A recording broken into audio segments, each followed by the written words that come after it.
बाद, आजादी के कई दशक बाद ऐसा हुआ था कि 2014 के लोकसभा चुनाव से पहले एक तो चुनाव जिस तरह लड़ा गया, एक नेता की जिस तरह लार्जर देन लाइफ इमेज बनाई गई, उनकी जो डिजिटल इमेज बनाई गई, लेजर इमेज बनाई गई, उससे लोगों ने, जनता ने सच मान लिया। जनता को लगा कि कोई देवदूत, कोई अवतार हमारे उद्धार के लिए पृथ्वी पर आ रहा है। मालवा निमाड़ क्षेत्र में जब अंग्रेजों का शासन था, एक भीमा नायक नाम का एक नायक था जो अंग्रेजों से उस वक्त लड़ता था।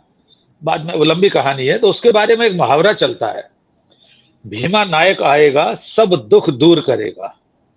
मैंने जब इस सरकार में आए तो उसके कुछ सालों बाद एक संपादकीय लिखा था, उसका शीर्षक यही था, भीमा नायक आएगा सब दुख दूर करेगा। तो भारत की जनता ने नरेंद्र मोदी में भीमा नायक जैसा एक महानायक देखा, जो उनके सारे दुखों को दूर करने वाला था। रोजी रोटी, कपड़ा, मकान, सड़कें, सब कुछ वो डॉलर के मुकाबले में रुपए को वहां ले जाना चाहता था जहां दुनिया में उससे पहले कोई प्रधानमंत्री नहीं ले जा सका। वो पेट्रोल 30 रुपए 40 रुपए में आपको देना चाहता था। वो इतना नसीब वाला था भीमा नायक कि वो दिल्ली में, देश की राजधानी में भाषण देते हुए कहता था कि अगर मेरे नसीब से पेट्रोल डीजल की कीमतें कम हो रही है तो इसमें विपक्ष के लोगों को क्या तकलीफ है भाई।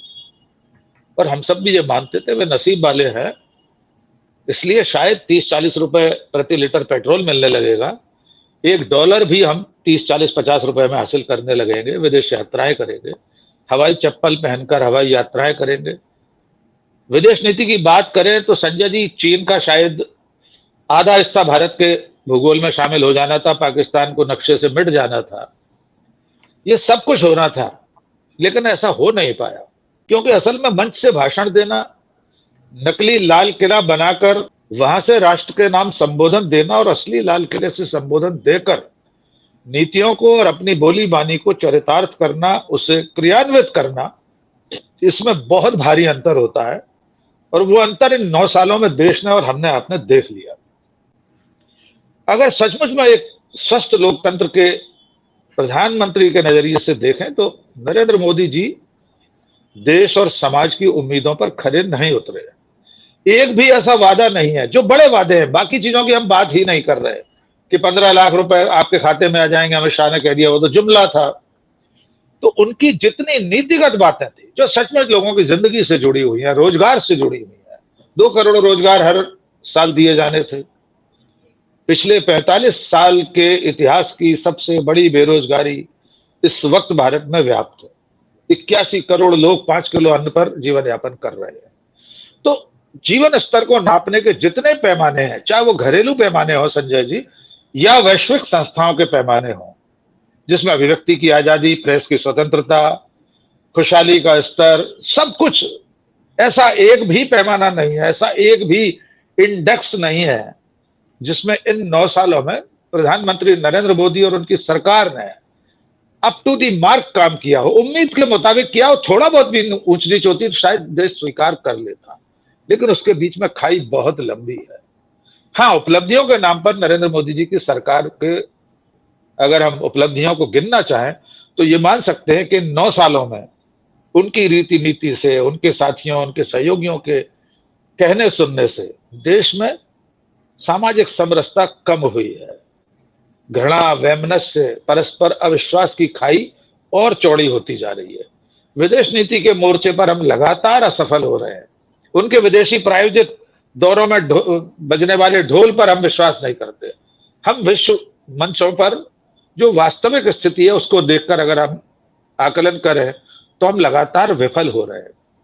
चीन ने अतिक्रमण कर लिया हमारे भीतर आकर, लेकिन देश का प्रधानमंत्री कहते हैं कि न कोई घुस आया है, न कोई घुसकर बैठ गया है। तो ऐसा कोई मुझे विशेष मोर्चा दिखाई नहीं देता। नई ट्रेनों का शुरुआत वगैरह वगैरह, ये निरंतर चलने वाले विकास के कार्यक्रम है। सड़कों का जाल बिछना हर सरकार ये करती आई है। लोक कल्याणकारी राज्य में संजय जी हर सरकार को ये करना चाहिए, लेकिन उन्होंने जो वादे किए थे, जो कुछ उन्होंने कहा था, उसमें से कुछ भी पूरा नहीं हुआ। मुझे नहीं लगता कि एक चुने हुए प्रधानमंत्री से अगर जनता को अपनी अपेक्षाएं पूरी होती न लगे तो वो उसे कैसे मान लेगी कि वो सफल नायक है।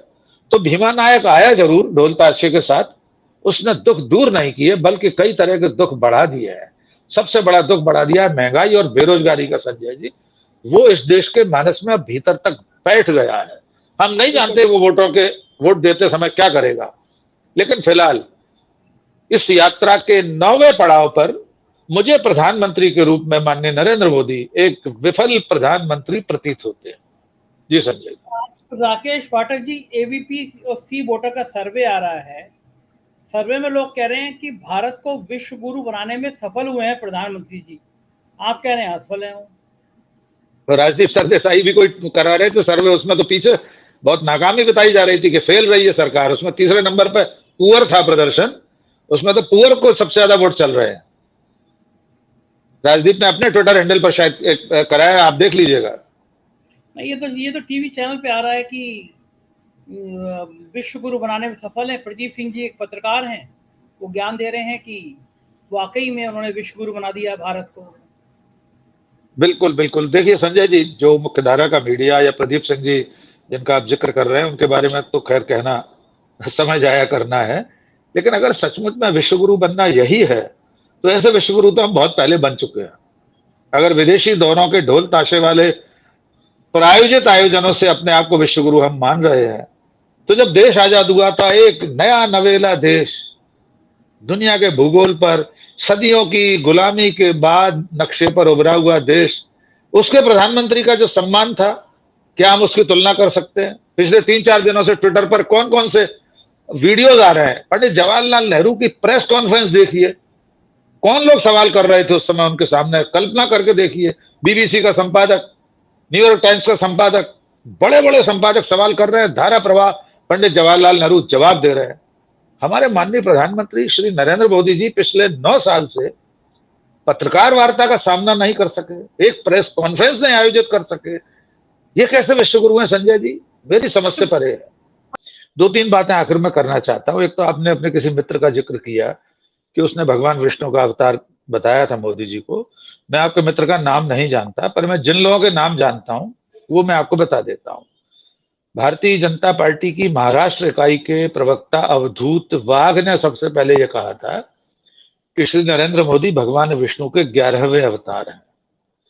हमारे मध्य प्रदेश के मुख्यमंत्री श्री शिवराज सिंह चौहान ने उन्हें भगवान श्री राम का अवतार कहा था दिल्ली विधानसभा चुनाव की एक सभा में। उत्तराखंड के 2 या 3 मुख्यमंत्री जो तू चल में आया वाले, मैं उनके नाम भी याद नहीं रख पाता हूं, उनमें से एक ने कहा था कि आने वाले दिनों में नरेंद्र मोदी भगवान राम और कृष्ण की तरह पूजे जाएंगे। त्रिपुरा के मुख्यमंत्री जिन्होंने कोई विज्ञान की नई खोज की थी, पता नहीं कौन सी पुष्पक विमान इत्यादि की, महाभारत काल में इंटरनेट था, हाँ क्षमा, विप्लव देव ने, उन्होंने भी नरेंद्र मोदी की तुलना ईश्वर से की थी। शिवराज जी तो कई बार कह चुके हैं, अभी गोवा के चुनाव में उन्होंने कहा था नरेंद्र मोदी मानव नहीं है, वे महामानव हैं और ईश्वर का कुछ अलग से अवतार है, ऐसा कुछ कहा था। तो इन 9 सालों की सबसे बड़ी उपलब्धि यह है कि हमारे वोट से चुना हुआ प्रधानमंत्री ईश्वरीय अवतार के रूप में स्थापित हो गया है, और न केवल हो गया है बल्कि वो स्वयं भी, माननीय नरेंद्र मोदी स्वयं को मानने भी लगे हैं कि वे ईश्वर का ही अवतार हैं। वरना ये कैसे संभव है कि जिस वक्त देश में हजारों लोग कोरोना के चलते काल के गाल में समा रहे हैं और उस वक्त हमारा प्रधानमंत्री पोशाक बदलने में लगा हो, उसने एक शब्द नहीं बोला हो। ये कैसे संभव है कि चीन हमारे देश की सीमा में घुसाए और वो ये कहे, हमारे देश के प्रधानमंत्री कहें कि कोई नहीं घुसाया? ये कोई ईश्वरीय अवतार ही ऐसा कर सकता है। 2-3 बातें और करना चाहता हूं। संवैधानिक संस्थाओं की बात आदरणीय राजेश बादल जी ने कही। इन 9 सालों में हमारी जितनी भी संवैधानिक संस्थाएं हैं जिनके ऊपर जिम्मेदारी है लोकतंत्र को, संविधान को बचाने की, उनकी रक्षा करने की, उनका हाल क्या है? दो बानगी। सुप्रीम कोर्ट के 5 जजों ने प्रेस कॉन्फ्रेंस की। आजाद भारत के इतिहास में पहली बार ऐसा हुआ। बाद में उनमें से कोई कहां पहुंच गया वो अलग विषय है। देश के इतिहास में पहली बार ऐसा हुआ कि सीबीआई के दफ्तर में आधी रात को तख्ता पलट जैसा हुआ। संजय जी याद कर लीजिए उस दिन आलोक वर्मा वाली घटना का, तख्ता पलट जैसा, एक तरह से पैरामिलिट्री फोर्स लगाना पड़ा सीबीआई दफ्तर के सामने। तो जिन संस्थाओं की जिम्मेदारी थी वे सब औजार बन गई और प्रकारांतर से सत्ताधारी गठबंधन के आनुषंगिक संगठन या सहायक दल के रूप में काम कर रही हैं। वे सब संस्थाएं। और अंतिम बात जो मेरे लिए सबसे ज्यादा दुखद है कि इन 9 सालों में समाज 2 तरह से बहुत बुरी तरह से पीड़ित हुआ। एक तो ये असहमति को देशद्रोह साबित किया जा रहा है, असहमति के स्वरों को देशद्रोह के स्वर बताया जाता है। कोई भी हो, खिलाड़ी इस वक्त दिल्ली में बैठे हैं, देशद्रोही हैं, किसान देशद्रोही हैं, जेएनयू के विद्यार्थी देशद्रोही हैं, पत्रकार देशद्रोही हैं, हम सब लोग कलम नक्सल हैं, इत्यादि इत्यादि। और ये सत्ता के शिखर से हुआ है। स्वयं प्रधानमंत्री ने संसद में खड़े होकर संजय शर्मा, राजेश बादल और शीतल पी सिंह को, आनंद वर्धन सिंह, राकेश पाठक को कलम नक्सल कहा है। हम लोग नक्सल हैं उनकी नजर में। ये सबसे बड़ी गिरावट है। और अवैज्ञानिकता, हमारे संविधान निर्माताओं ने उस संविधान लिखते समय लिखा है कि देश को वैज्ञानिक दृष्टिकोण से विकसित करना, देश के नागरिकों को, उनकी मानसिकता को। हाल यह है कि देश का प्रधानमंत्री वर्ल्ड साइंस कांग्रेस में, विश्व विज्ञान कांग्रेस में, माननीय प्रधानमंत्री कहते हैं कि हमारे यहाँ प्लास्टिक सर्जरी सदियों पहले, हजारों साल पहले इतनी उन्नत थी कि हाथी का सिर गणेश जी के सिर पर लगा दिया गया था। बादलों की ओट से राडार को धोखा दे दिया गया। नाली की गैस से चाय बन रही है।